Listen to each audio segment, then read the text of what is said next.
Hello learners, welcome back to my channel. This is Dev. আজ আমরা শিখব idiomatic expression, right? That is because there is a lot.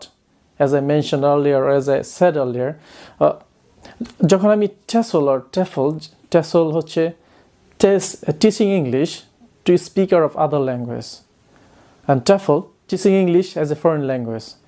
যখন আমি কোর্সটা করতেছিলাম, which is based in London from the World TESOL Academy, তখন আমি দেখলাম যে নেটিভ স্পিকাররা যখন তারা কথা বলে প্রায় 60% মানে কথা বলার সময় তারা ফ্রেজাল ভার্বস অথবা ইডিওমেটিক এক্সপ্রেশন তারা ইউজ করে। অ্যান্ড যার কারণে আমরা যতই গ্রামাটিক্যাল রুলস জানি, যতই অ্যাডভান্স ওয়ার্ড জানি, যেহেতু আমরা phrasal verb and idiomatic expression আমরা অতটা জানি না, যার কারণে আমরা তাদের কথা বুঝতে পারি না। ইডিয়মস হচ্ছে কতগুলো ওয়ার্ড তারা পাশাপাশি বসে তাদের ইন্ডিভিজুয়াল অর্থ প্রকাশ না করে ভিন্ন একটি অর্থ প্রকাশ করবে, right? For example, see over the moon, এর মিনিং হচ্ছে extremely pleased, happy or delighted or overwhelmed, মানে অনেক খুশি হওয়া, রাইট? খুশিতে আত্মহারা হয়ে যাওয়া অথবা আনন্দে আত্মহারা হয়ে যাওয়া, রাইট? সো দেখেন, আমি যদি ওভার হচ্ছে উপরে, মুন তাহলে কি চাঁদের উপরে। এখন চাঁদের উপরের সাথে কি আমি খুশিতে, মানে আমি অনেক খুশি বা আনন্দে আত্মহারা, এটার সাথে কোনো সম্পর্ক আছে? So it's totally different, right? That is called idioms, and that type of idiomatic expressions, right? Native speaker they use a lot. So যার কারণে আমরা তাদের কথা বুঝতে পারি না। So যদি আমরা idiomatic expression and phrasal verb এগুলো আমরা আয়ত্ত করতে পারি, তাহলে আমরা তাদের কথা যেমন দ্রুত বুঝতে পারবো এবং আপনার ইংরেজি বলার ধরনটাও চেঞ্জ হয়ে যাবে, and আপনি রাইটিংও ভালো করবেন। মানে ওভারঅল একটা ল্যাঙ্গুয়েজে যা যা পারদর্শী হতে হলে যা যা দরকার আপনি সবই মানে শিখতে পারবেন, রাইট? সো আমার এই চ্যানেলটা হচ্ছে it's all about spoken English, right? আমার এই চ্যানেলের মূল উদ্দেশ্য হচ্ছে আপনি কীভাবে ইংরেজিতে কথা বলবেন, রাইট? আমরা তো ছোটোবেলা থেকে অনেক গ্রামাটিক্যাল রুলস শিখছি, মানে লিখতে লিখতে অনেক হাজার হাজার পৃষ্ঠা কাগজ আমরা শেষ করে ফেলছি, but still we can't speak English. English is an international language. আপনি আপনার কেরিয়ারের কথা বলেন, আপনি বহির্বিশ্বের সাথে তাল মিলিয়ে চলতে হলে, অথবা আপনি যদি কোনো দেশে যেতে চান হায়ার স্টাডির জন্যে, অথবা যেমন কানাডাতে যদি আপনি যেতে চান হাই স্কিল মাইগ্রেশন করে, সো আপনার আজ দিতে হবে, ইংরেজিতে দক্ষতা আপনাকে দেখাতে হবে। সো আপনি যদি ইংরেজি শিখেন তাহলে আপনার ভবিষ্যতে দেখবেন যে ভবিষ্যৎটা আরও অনেক সুন্দর হবে। সো অনেক তো কথা বললাম, so let's get back to the point. আজ আমরা শিখব idiomatic expression. First one, over the moon. Extremely pleased, happy or delighted. মানে কি অনেক খুশি হওয়া, আনন্দে আত্মহারা, রাইট? অথবা আপনি বলতে পারেন যে mesmerized, ভালো একটা অ্যাডজেক্টিভ আপনার হচ্ছে mesmerized, অথবা overwhelmed. So for example, Maria was over the moon when she got the gift. মারিয়া যখন উপহারটি পেয়েছিল সে কি অনেক খুশি হয়েছিল। আমরা তো উপহার পেলে অনেক খুশি হয়, তাই না? Over the moon, right? Extremely pleased, happy or delighted. I was over the moon when I got the chance to study in the UK. Believe me, এটা 2011 সালের ঘটনা। যখন আমি ইউকের ভিসাটা হাতে পাই, I was over the moon. আমি আনন্দে আত্মহারা হয়ে গেছিলাম, রাইট? যে আমি ইউকেতে পড়াশোনা করতে চাচ্ছি, London, so I was over the moon. So আনন্দে আত্মহারা হয়ে যাওয়া, রাইট? খুশিতে, মানে আপনি অনেক খুশি, যেটা আপনি মানুষকে বোঝাতে পারবেন না। Okay, second one, break the ice. Break the ice, make people comfortable by doing something, নীরবতা ভেঙে দেওয়া অথবা মানুষের মধ্যে কি একটা কমফোর্টেবল ফিল করানো কোনো কিছু করার মাধ্যমে। For example, everyone was quite, সবাই কি শান্ত ছিল, নীরব ছিল, আনটিল যতক্ষণ না পর্যন্ত David break the ice by cracking a joke. এটা কিন্তু আমাদের প্রায় হয়। আমরা যখন কোনো পার্টিতে যাই, ধরুন কোনো বন্ধুর জন্মদিনে বার্থডে পার্টিতে গেছি, এখন অনেক সেও তার বন্ধু বান্ধবদের ইনভাইট করছে, আমরাও গেছি। যাওয়ার পর দেখবেন যে আমরা একে অপরের সাথে কথা বলতেছি না, কারণ আমরা একে অপরকে চিনি না, সবারকে তো আমরা চিনি না। তখন দেখবেন কে একজন আপনাদের বন্ধুদের মধ্যে থেকে কোনো জোকসের মাধ্যমে দেখবেন যে একটা জোকস বলে সবাইকে পরিচয় করে দেওয়া, পার্টিটা তারা স্টার্ট করেছে। ব্রেক দ্য আইস, নীরবতা ভেঙে দেওয়া, right? Third one, hold your horses. Hold your horses, right? এটা হচ্ছে wait a minute or wait a second or hang on a second.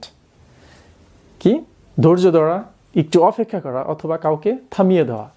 Hold your horse's, ধরো আপনি ঘোড়ার কোনো গাড়িতে আছেন, আপনাকে যদি থামাতে চান আপনি কিন্তু কি করতে হবে, আপনাকে থামাতে হবে। অথবা আপনি ঘোড়ায় চড়ে আছেন, যদি আপনি থামতে চান তাহলে কি আপনার ঘোড়াটাকে কিন্তু আগে থামাতে হবে। হোল্ড ইউর হর্সেস, সেইখান থেকে এই ইডিয়ামসটা আসছে, hold your horses, right? For example, hold your horses, I never say anything like this to you about her, right? So একটু দেখেন, আমরা আমাদের মধ্যে কিছু বন্ধু বান্ধব থাকে, আমি সবার কথা বলবো না, যারা একজনের সাথে আরেকজনের সাথে সম্পর্ক খারাপ করার চেষ্টা করে। আপনি কিছু হয়তো বা সামান্য কিছু বলছেন, বাট সেটাকে সেই নিয়ে বানিয়ে তার কাছে গিয়ে আরও বড় করে মানে অন্যভাবে বলে আপনাদের মধ্যে সম্পর্কটা খারাপ করার চেষ্টা করে। তখন আপনি বলতে পারেন, হোল্ড ইউর হর্সেস, একটু থামুন, আমি এই ধরনের কথা তার সম্বন্ধে কখনোই বলি নাই। So I never say anything like this to you about her. Fourth one, figure out. Excellent one. Learn this one. এটা শিখে রাখুন, figure out. Native speaker, every time they talk, they try to use figure out. Figure out হচ্ছে to solve, সমাধান করা, অথবা discover the source of a problem. কোনো সমস্যার source কোথা থেকে উৎপত্তি সেটা খোঁজা, অথবা কাউকে বুঝতে পারা। For instance, we must figure out how to tackle this pandemic situation. We must figure out. এই মহামারী দূর করতে হলে আমাদের সেই উপায়টাকে অবশ্যই খুঁজে বের করতে হবে। মহামারী কোনটা? কোভিড-19, করোনা ভাইরাস, না? রাইট? এই করোনা ভাইরাসটা কি পৃথিবীকে, কি পুরো ওয়ার্ল্ডটাকে স্লো ডাউন করে দিচ্ছে। So corona virus. সো আমাদেরকে বের করতে হবে যে আমরা কিভাবে এই প্যান্ডেমিক, এই মহামারীটাকে আমরা কি নিয়ন্ত্রণে রাখতে পারি। অথবা no one can figure out how John got to be so wealthy. ঠিক আছে, আমাদের দেশে তো অনেকে আছে আঙ্গুল ফুলে কলা গাছ হয়, অল্প দিনে অনেক ধনী হয়ে যায়। সো জন কিভাবে এত ধনী হলো এত তাড়াতাড়ি, উইদিন শর্ট টাইম, সেটা কেউ বুঝতে পারে না।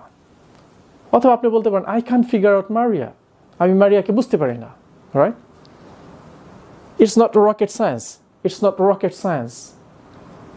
Something isn't difficult or complicated, যেটা খুব একটা বড় মানে কঠিন বিষয় না, it's very easy, right? For example, learning English is not a rocket science if you practice every day. আপনি যদি প্রতিদিন প্র্যাকটিস করেন, ইংলিশ শেখাটা আসলে কি বড় কোনো বিষয় না, মানে বড় কোনো সমস্যা না, right?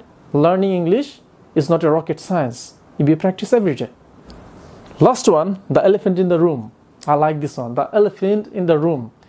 Big issue or problematic things that people try to avoid intentionally, বড় ধরনের কোনো সমস্যা যেটা আমরা বলতে চাই না, সবসময় পরিহার করি। যদি আমরা বলি হয়তো আমাদের কোনো ক্ষতি হতে পারে, এর জন্য আমরা এটা বলতে চাই না। So big issue, for example হতে পারে সেটা আপনি কোনো কোম্পানিতে জব করেন, সেখানে আপনার সেই কোম্পানিতে যে রুমে আপনি বসেন সেই রুমের এসিটা নষ্ট হয়ে গেছে। তো আপনার কলিগরা পাশে বসে আছে, বাট বসকে কে বলবে বা ম্যানেজারকে কে বলবে? যে বলতে যাবে হয়তো বা তার সাথে তার সম্পর্কটা খারাপ হয়ে যেতে পারে। ইটস এ বিগ ইস্যু যে রুমের ভিতর আপনি গরমে কীভাবে তাহলে কাজ করবেন। অথবা আমাদের দেশে যে দুর্নীতি আছে, করাপশন অথবা ঘুষ নেওয়া, সেগুলো বড় issue, right? So for example, taking bribe, ঘুষ নেওয়া is the elephant in the room, অনেক বড় একটা বিষয়, but everybody pretended not to notice, কি আমরা দেখেও না দেখার ভান করি। ঘুষ নেওয়া অনেক বড় অপরাধ। অথবা corruption is the big elephant, dowry system is the big elephant, right?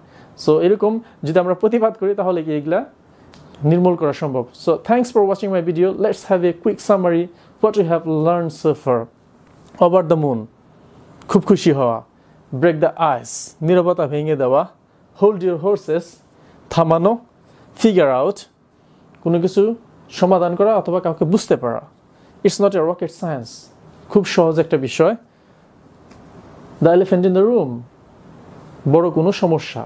So যদি ভিডিওটি একটু ভালো লেগে থাকে তাহলে অবশ্যই লাইক, শেয়ার, কমেন্ট করবেন অ্যান্ড চ্যানেলটি সাবস্ক্রাইব করে চ্যানেলটির পাশেই থাকবেন।